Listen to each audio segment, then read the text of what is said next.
राधे राधे। राधा रानी की कृपा आप सब पर बनी रहे।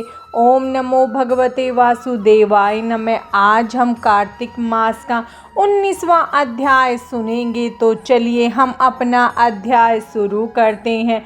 सूत जी के इस प्रकार कहने पर ऋषि आश्चर्यपूर्वक कहने लगे, हे सूत जी, कितने विस्मय की बात है कि अदिति अग्नि में नहीं जली और न उसे इसका पता ही चला। तब सूत जी बोले, हे ऋषियों, इसमें आश्चर्य की क्या बात है। जिन भगवान के स्मरण मात्र से समस्त संकट दूर हो जाते हैं, उनका ध्यान करने वाले भक्त को भला कौन कष्ट दे सकता है।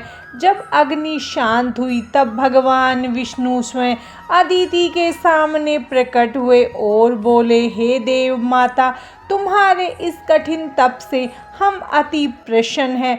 आप इच्छित वर मांगिए। भगवान विष्णु को अपने सम्मुख साक्षात उपस्थित देखकर अदिति ने विनम्र भाव से भगवान की स्तुति करते हुए कहा, भगवान, आपके स्मरण मात्र से समस्त क्लेश दूर हो जाते हैं और आपके चरण कमलों की सेवा करके भक्तजन परम सिद्धि को प्राप्त करते हैं। ऐसे भगवान को नमस्कार है।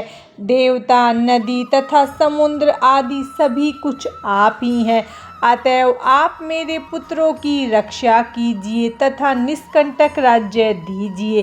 अदिति के वचन सुनकर भगवान कहने लगे, हे देव माता, अब मैं पुत्र रूप में तुम्हारे यहाँ जन्म लेकर असुरों का संहार करूँगा।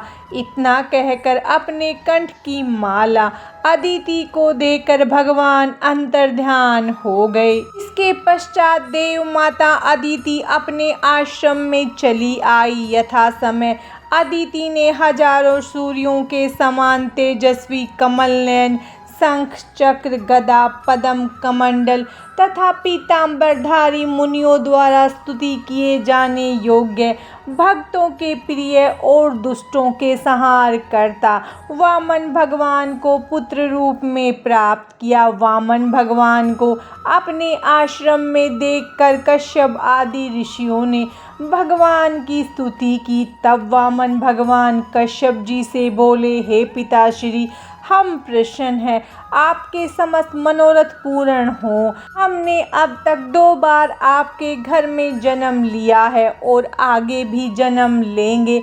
उधर राजा बलि ने दैत्य गुरु श्री शुक्राचार्य जी की अध्यक्षता में बड़ा भारी यज्ञ प्रारंभ किया, जिसमें हवि ग्रहण करने के लिए उन्होंने लक्ष्मी जी सहित भगवान विष्णु का आवाहन किया। उसी समय भगवान वटुक ब्रह्मचारी के रूप में वहां पर उपस्थित हुए।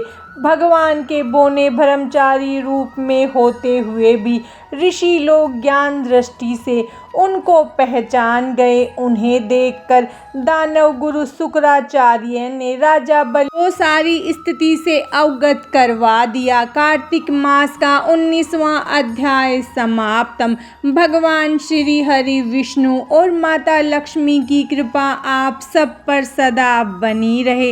राधे राधे।